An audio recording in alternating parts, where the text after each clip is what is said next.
Now, the Hooghly River is obviously, in some ways, the most visible and obvious geographical feature of Kolkata city. It has enormous historical, economic, and cultural value. But unfortunately, over the last half a century or so, the city has essentially turned its back to this riverfront. So what I'm going to talk about is how we can redeploy this asset of the city and make it into something quite valuable from every perspective, heritage conservation to creating new modern urban landscapes for cities, for living, for working, for living, for having fun.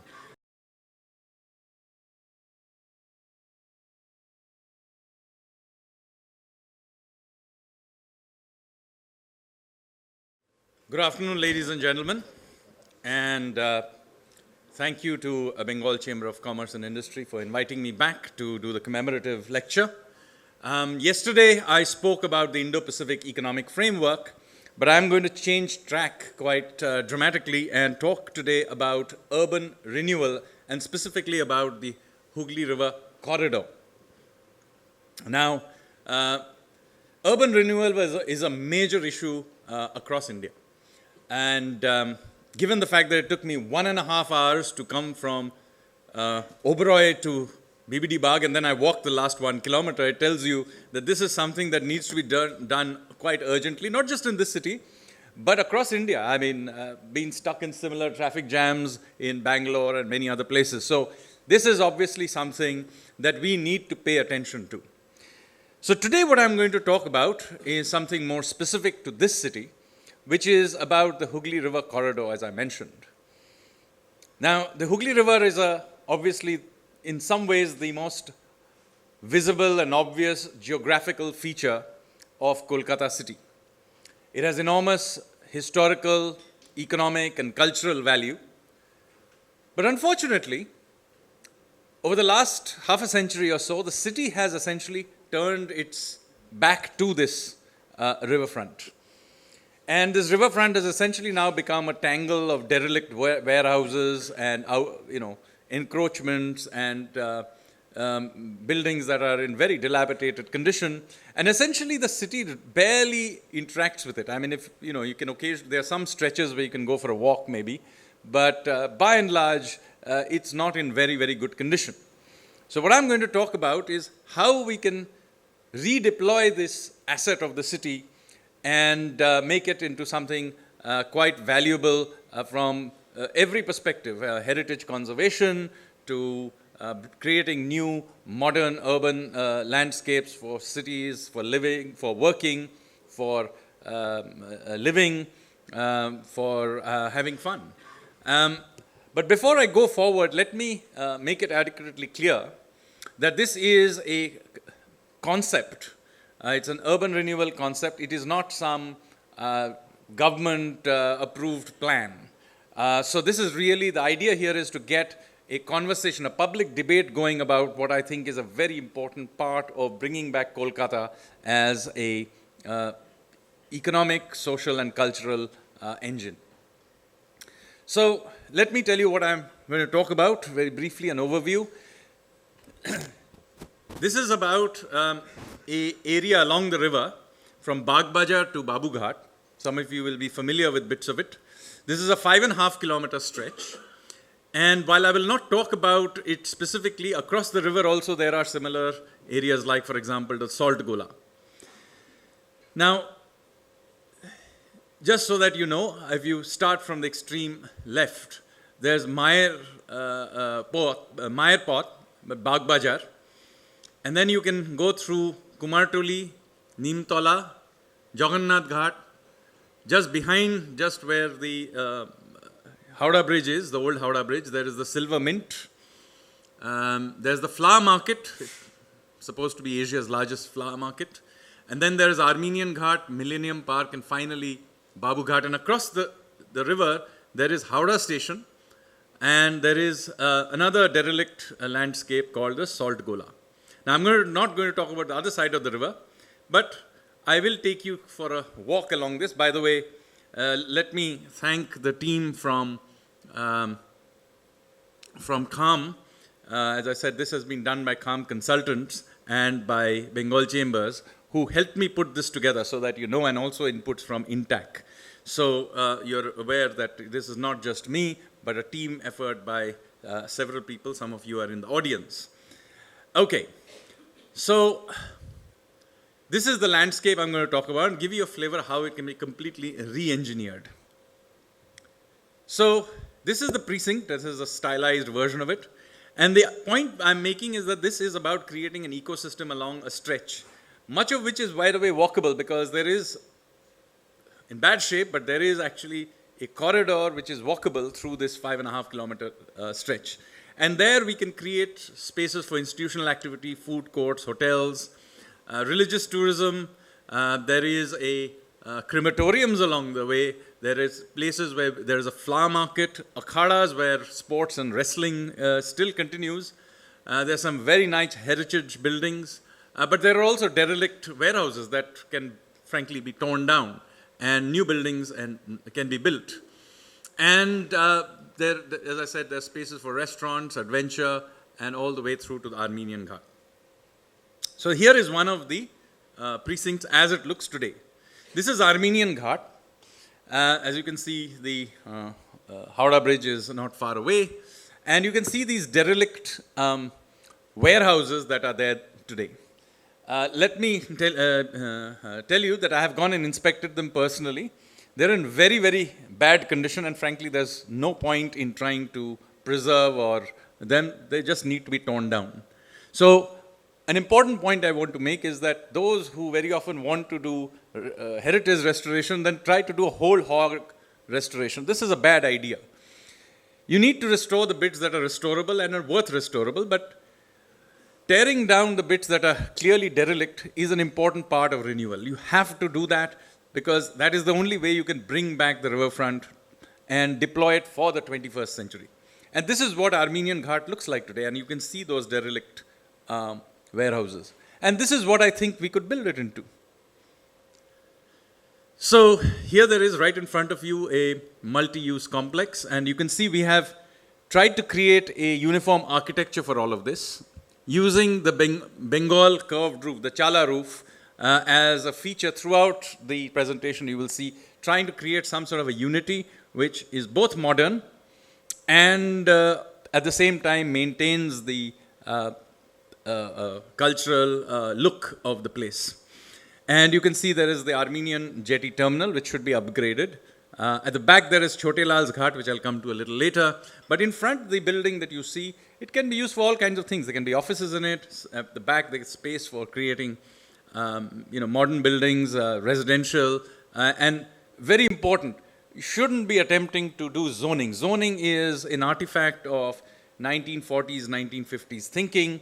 It is utterly outdated. And, these Le Corbusier kind of thinking should not be brought into 21st century. We need to create mixed use and mix and match all kinds of things. And along that, you can see a part of the pedestrian link that will go through from Armenian Ghat complex. But this is a path that can go through the entire 5.5 kilometer stretch. Next, let me show you. This is another stretch. This is the stretch from Mollik Ghat, Goenka Ghat, and you can see there are some very nice old buildings. Then there is a part in the middle which is hidden by trees, but behind that actually there is a flower market. It's supposedly Asia's largest flower market, and you can see from the inset photograph what a bad condition it is in. And then there is Chote Lal Ghat, which has got a lovely old building. By the way, it is an old akhada. And there's still wrestling and other things taught, and this is a very important part again of the activities that happen along the river. And there is these old akhadas there, and they should be preserved and looked after. So this is what it looks like today, and this is what I think we can make it look like. You can see the restoration of the Mollik Ghat and the Goenka Ghat. There are lovely old buildings. We can clean them up. Not a very expensive thing to do. And on the right, you have the Chote Lal Ghat, which is again can be brought back. You can revive the akhada. It still exists, but we can upgrade them and really make it world class. As you can see, there is a dome at the back. It's not clearly visible, unfortunately. The top floor of the Chote Lal Ghat thing is, I believe, a newer addition and can be probably torn down so that the dome can be brought out more clearly. And then there is the flower market. We can use that land to create a flower market below, which is modern and clean. And above it, we can quite easily have modern office complex. There's also land at the back, which we can convert into these taller office complexes, or if you prefer residential, or in fact mix them together. But you get a flavor of what a new look would be, with including the new architecture that I'm proposing using the curved Bengal roof. Another place, Jagannath Ghat. Now, Jagannath Ghat was the point of departure for devotees going to the Jagannath temple in Puri. And in 1780, there was a structure which somewhat resembled the Jagannath Puri temple that was there. The changing course of the Hooghly destroyed the original ghat, so there is now a newer ghat with some European cast iron lacework built in the 19th century. There's also a particularly ugly go-down there called the Loha go-down, which is also in fairly bad condition, as you can see. And on the left, there is Boro Bajar. That also sort of juts out over here. Now this, again, here is the concept of what we can turn this to look at. You can see you can create deck ramps down towards Neemtola Ghat precinct on the other side, nicely cleaned up. And then you use the central, the Jagannath Ghat, you can rebuild the old spired construction that is there in old photographs, by the way. And you can reuse and preserve the 19th century cast iron colonnade if you wish. And then you can have a commercial complex there as well.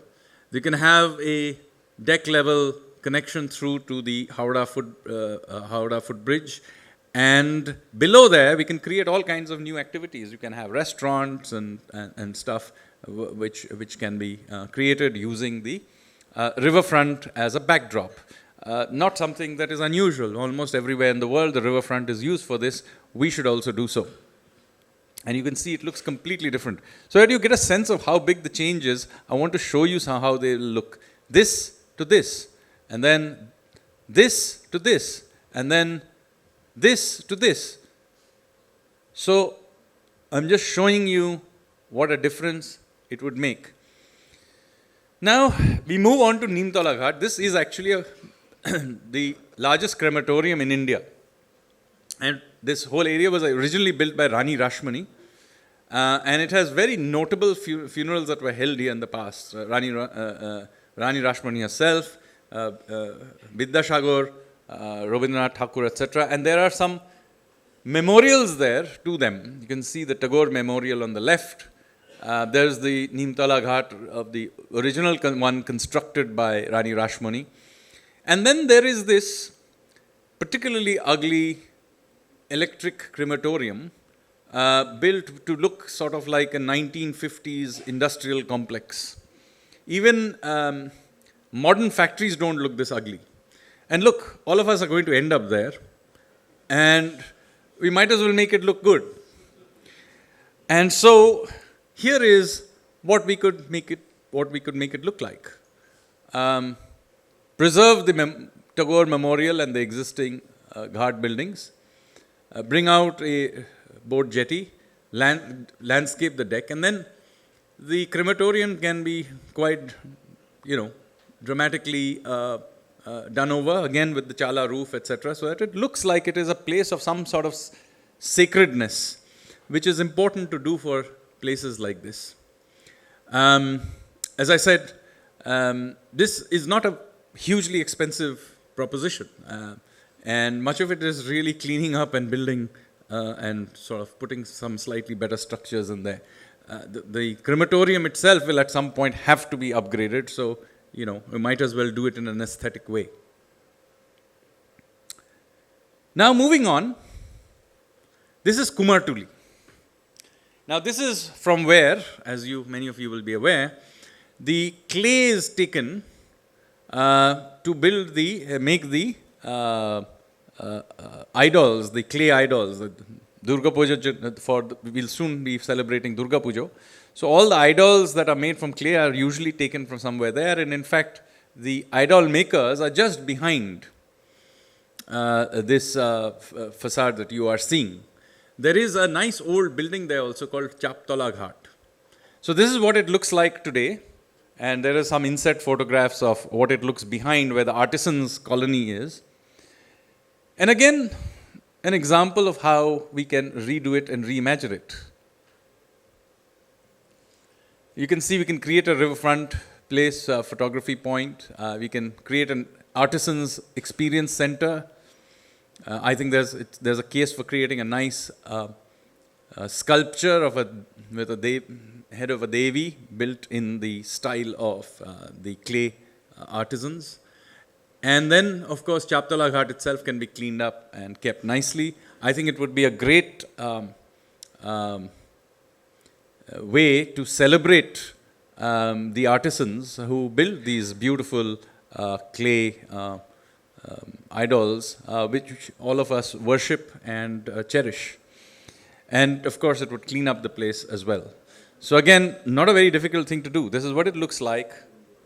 This is what it could be made to look like. Let's carry on. This is Ganga Aarti Ghat. Again, there are a whole bunch of old buildings here. There's the Bagh Bazaar station that you can sort of see. Then there's the level crossing. There's the Loknath Mandir, which is an old temple, but as you can see, again, a 1960s construction of some sort. There's the Shiv Ghat. And then there is the Bhagwat Sabha, again, a 1960s construction. There must have been an older building there, I'm told. And then there are a whole bunch of encroachments, and then that heads towards Bagh Bazaar jetty. So this is what it looks like today. There's a Ganga Aarti that is performed there by the Ramakrishna Mission at Roshik Niyogi Ghat. And this is what it can be made to look like. Not very difficult to do. You can create a Kalptaru waterfront promenade. You can have a Bagh Bazaar railway station can be upgraded. The level crossing can have a nice gateway in the Chala style. The facade of the Loknath Mandir can be painted and then can even given a nice little bit of a spire in the Dakshineshwar style. And then you have the facade upliftment of the Bhagwat Sabha as well, again done in the same, painted in the same style, and also given a spire. And then there is space on the right where all the encroachments are. You can create food kiosks, retail, restrooms, and so on to make it look more aesthetically appealing, where people can come and spend time watching the river. And of course, the Ganga Aarti Ghat can also be cleaned up so that more tourists and other visitors can visit it in the evening. Again, let me show you what it looks like. And this is what it can be made to look like. Carrying on, this is Mayer Ghat. This is actually a very historically important ghat because Ramakrishna Paramahansa, after he passed away, his relics, his asthi, was kept in a room in the old temple at the old temple in Belur Math. And Ma Sharoda would take a ferry to Belur Math every day to pray there and return to Mayarbadi and serve bhog to the disciples. So this is the ghat from which she would usually set off. As you can see, there is some classical style buildings there, and there is an idol of Ma Sharoda there. Sadly, it is caged in almost as if she is a prisoner there. And behind that, there is a KOPT shed, which is somehow been particularly ugly structure. And then there is a ghat structure of neoclassical style here, and then there are some trees, etc. on the right. And this is what it can be converted to look like. The trees on the right can be converted into a Kalpataru park. We can have some hotel, restaurant, food court, some institutional area on the left. And we can liberate Ma Sharoda from the Bondi Jibon. And then we can have an open-air Ma Sharoda museum, and there is space for doing innovative activities there. We can even have another Ganga Aarti here, and then landscape the space in front.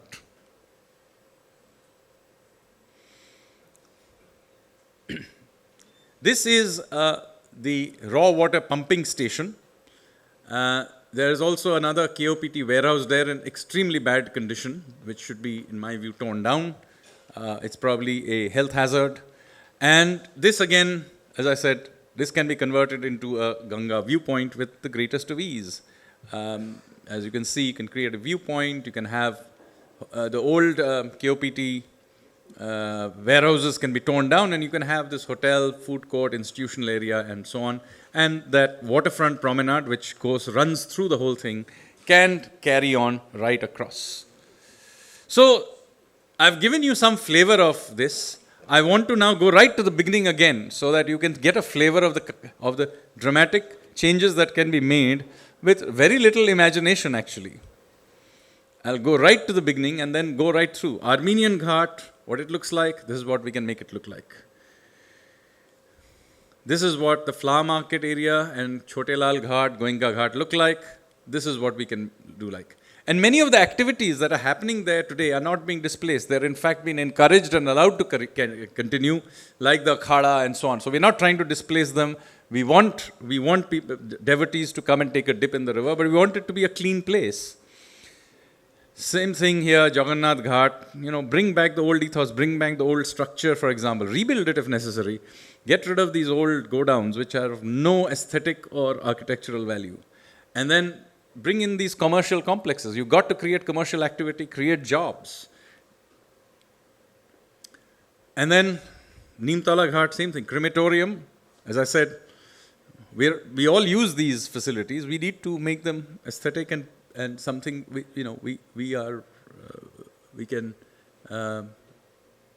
would like to use. Here are what it looks like. Kumartuli.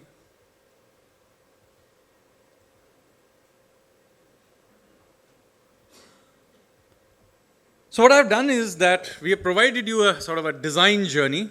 And let me again thank Kham Consultants and Bengal Chamber for helping put this together. We had gone for long walks along this path to try and get a sense of it, take photographs of it some months ago. And after many iterations, coming up, as I said, with an architectural style that would fit this precinct and sort of give it some unity, which not just of design, but also harking back to the Bengal Chala roof and sort of maintaining that feel of the place. And the idea here is that we can bring back we can bring this river back into urban life in this city. Not very difficult to do, as I will tell you, because as it turns out, almost all of this stretch that I talked about is actually owned by the government, either by the central government or by the state government. Little bits are owned by private parties, but I'm sure they can be persuaded or even funded by in various ways to upgrade themselves. It is not a very difficult thing to do at all. And importantly, it is commercially viable as well. Because, as I said, much of this redevelopment is about replacing unused warehouses with modern facilities that can be commercially sold off or leased out, and you can create and will also create new economic activity in its own right in terms of offices, malls, restaurants, and even living quarters with a nice view of the river. Every successful country, every successful city in the world uses the river or the sea or other geographical features to create a view. This would be a great way to deploy that.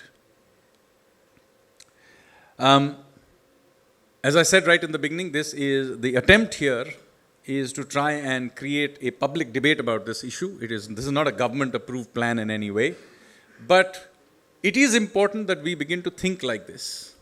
Because otherwise what is happening is that you have this amazing asset right in the heart of your city, which has, as I said, enormous historical, economic, cultural value, but it is just being allowed to fall apart.